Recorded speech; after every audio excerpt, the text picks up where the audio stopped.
Bueno, pues continuando con la segunda parte del video, pues vamos a ver cómo se va a manejar el ajuste de dicha fórmula para poderlo utilizar directamente a, a los cálculos de la obtención del peso molecular.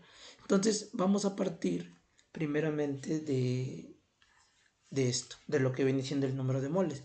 El número de moles, que viene siendo n, esto es igual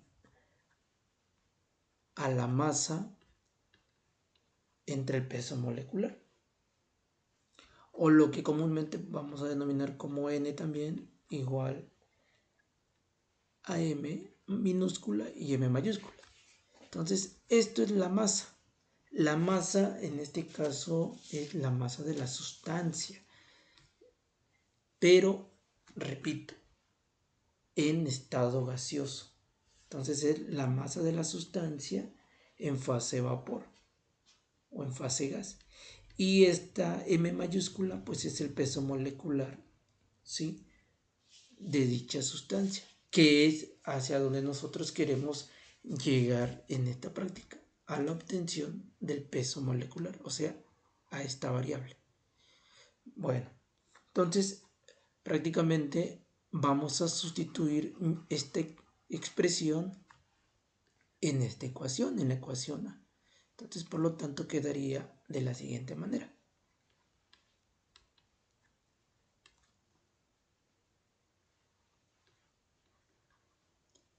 Así es como quedaría. ¿Sí? Y todo esto, pues obviamente, se encuentra multiplicando por estas dos variables todavía, que viene siendo la constante y por la temperatura. De aquí entonces hay que hacer un despeje. Entonces vamos a despejar hasta que quede únicamente la variable por sí sola, el peso molecular. Entonces aquí observamos que todo esto es un término. Tenemos aquí la variable de la constante de los gases ideales y la temperatura. Prácticamente pues esto hay que retirarlo. En este caso pues ambos están multiplicando con respecto a esta parte de la expresión de la ecuación. Entonces, como está multiplicando, pues va a pasar dividiendo. Por lo tanto, quedaría de esta manera.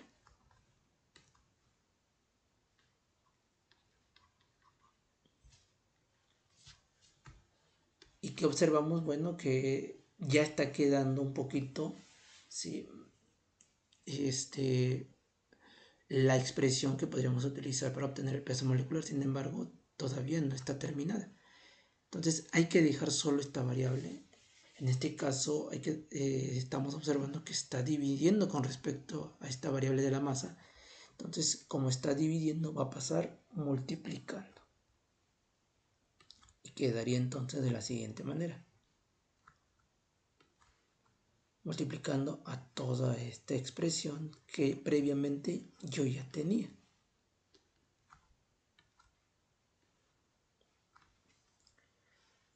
Y ahora todo esto que se está multiplicando, de hecho pues lo podemos cerrar aquí en paréntesis para que se observe que se está multiplicando. Todo esto se está multiplicando, entonces hay que cambiarlo, hay que despejarlo todavía.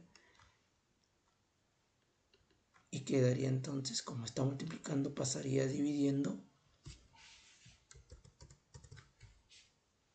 a todo lo demás. Es decir, igual a m y todo lo demás. Es decir, toda esta expresión.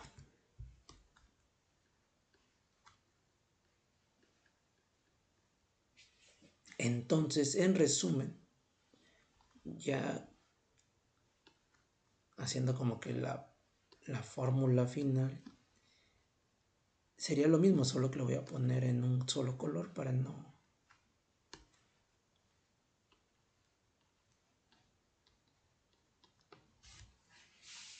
evitar alguna confusión. ¿Qué quiere decir esto?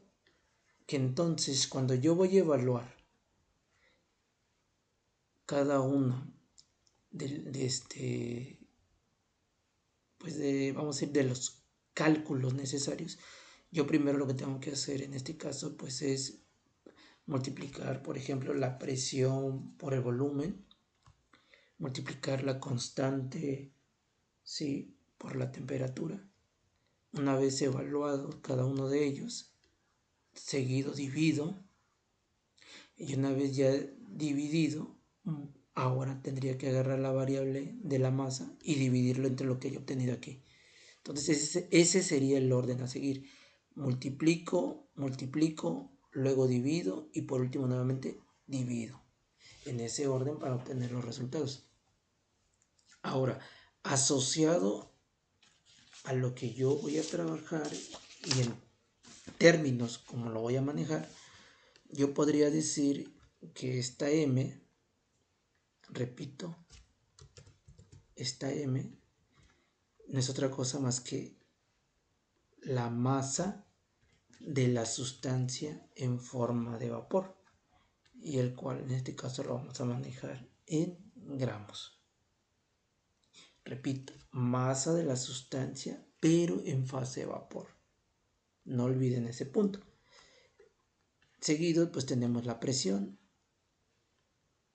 Esta es la presión atmosférica local. Entonces hay que buscar en internet, ¿sí?, cuál es el valor de la presión atmosférica en el lugar que estamos llevando a cabo la práctica, que en este caso sería la presión atmosférica local de Poza Rica.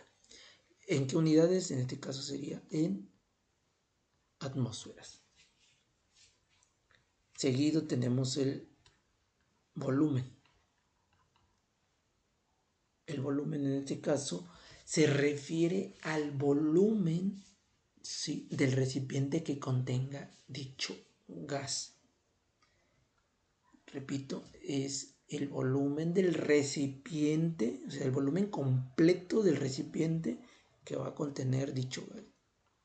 En este caso va a tener unidades, ¿sí?, de litros.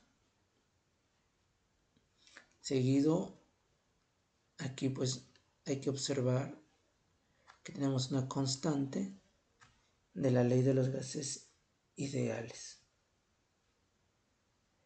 Si consideren que en este caso la parte de las unidades tal vez cambie un poquito. Voy a hacer una pequeña aclaración más adelante sobre cuál va a ser el valor entonces de la constante. Hasta ahorita yo les he mencionado que va a ser este. Sí, de hecho, sí va a ser ese. Ahorita que estoy recordando, sí, sin problema. La constante en este caso va a ser 0. Lo escribo otra vez para que no quede ninguna duda.